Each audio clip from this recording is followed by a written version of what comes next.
রাজধানীর বিভিন্ন এলাকায় দীর্ঘদিন ধরে জনসংযোগ, ফ্রি মেডিকেল ক্যাম্প এবং শীতবস্ত্র বিতরণের মতো কার্যক্রম পরিচালনা করছিল জামায়াতে ইসলামী।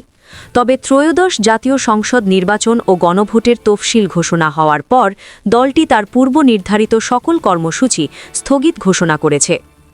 জামায়াতের মিডিয়া বিভাগ শুক্রবার জানায়, নির্বাচনী আচরণবিধি মেনে চলার জন্য আজ ও আগামীকাল শনিবারের সকল কার্যক্রম বাতিল করা হয়েছে।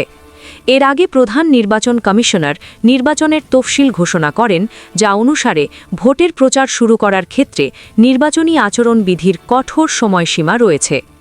আচরণবিধির 18 নম্বর ধারা অনুযায়ী কোনো রাজনৈতিক দল বা প্রার্থী ভোট গ্রহণের 3 সপ্তাহ আগে নির্বাচনী প্রচার শুরু করতে পারবেন না।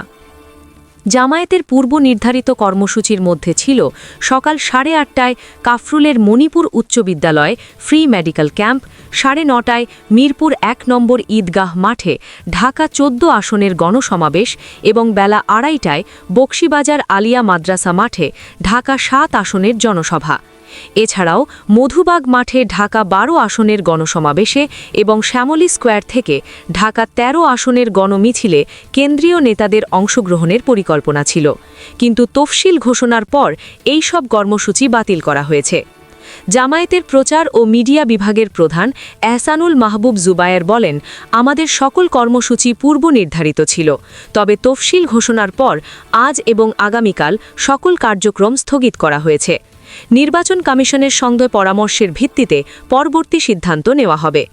নির্বাচনী আচরণ বিধির 7 ধারায় বলা হয়েছে, ভোট প্রচারের জন্য কোনো ধরনের পোস্টার, লিফলেট বা হ্যান্ডবিল ব্যবহার করা যাবে না এবং কোনো স্থাপনা বা যানবাহনে এসব সাঁটানো যাবে না। এহসানুল মাহবুব জুবায়ের জানান, নির্বাচনী আচরণ বিধি অনুযায়ী এই সব প্রচার সামগ্রী তফসিলের পরপরই সরিয়ে ফেলা হচ্ছে।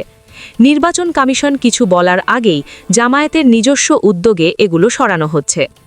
জামায়াতের এই পদক্ষেপ নির্বাচনী আচরণবিধি মেনে চলার দৃঢ়তা প্রদর্শন করছে এবং দলটির নেতাদের কাছ থেকে স্পষ্ট বার্তা পৌঁছে দিচ্ছে যে তারা নির্ধারিত সময়ের আগে কোনো প্রকার প্রচারণায় অংশগ্রহণ করবেন না। আপনি দেখছিলেন এনএলবি নিউজ। সাথে থাকার জন্য ধন্যবাদ। পরবর্তী আপডেট জানতে এখনই সাবস্ক্রাইব করুন আমাদের চ্যানেল। ধন্যবাদ।